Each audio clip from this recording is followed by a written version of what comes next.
Hi, my name is Kerry Critchlow from RCI Recording Studios, and today we're going to be talking about how to EQ a bass. Now, when you're looking at EQ, you want to think in terms of ranges, not specific numbers.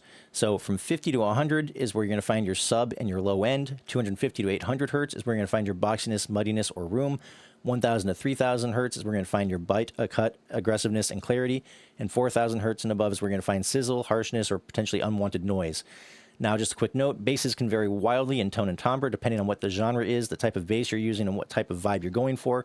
So, for instance, you might treat a bass guitar differently than you might treat a bass synth sound or an 808 type of bass.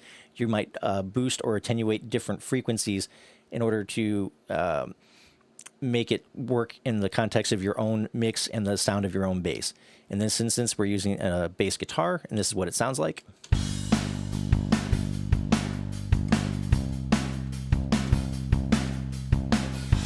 So for this instrument, we don't really need anything above that 4K range, so we can kind of just get rid of all of it, and that will make space for other things that want to occupy that space. But if we were using, say, for instance, a distorted bass guitar or potentially like a synthy bass, we may want to actually increase some of this information instead of getting rid of it. So it's going to be dependent on the type of, sound you're looking for. In this case, we can safely get rid of it. We're also going to boost a little bit around the 2.5K range. That's going to bring out some of the extra string noise in this bass and add a little bit more of that kind of bite. We're going to go ahead and boost a bit around the 1K also, and that's going to help the bass cut through the mix a little bit better. We're going to go ahead and get rid of some of this stuff around, that 500, 600 hertz, because that's where I found some boxiness. And we're going to also go ahead and boost liberally around that, 60-ish hertz range in order to add a little bit more low end and a little bit more sub to this bass. So this is what it sounds like before our EQ.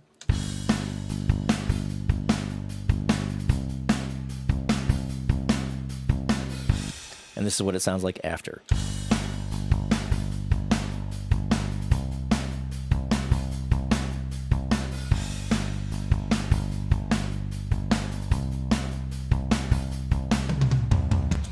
If you don't have this type of EQ, you can always use a stock plugin instead, in which case we're going to go ahead and boost around the 60-ish hertz range. Again, the specific numbers are not important. It's just the ranges you're kind of looking at to boost or attenuate to get the kind of vibe you want. If this was a synth bass or an 808 bass, we may not be making these same types of moves. So go ahead and kind of listen for what you think your song needs or don't need, and you can boost or attenuate that to taste.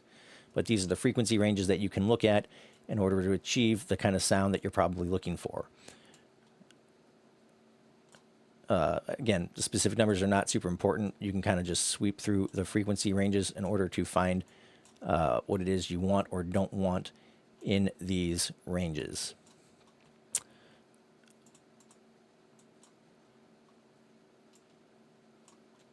So we're boosting around 60. We're cutting out a little bit of that muddiness in the 500 to 600 range, and we're boosting at 1 and 2.5K-ish range. This is before.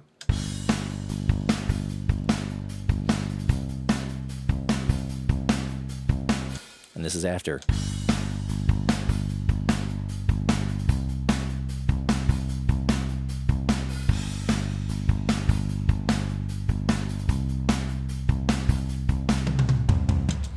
So once again, as a review, 50 to 100 hertz is where you're going to find sub and low end. 250 to 800 hertz is where you're going to find boxiness, muddiness, or room.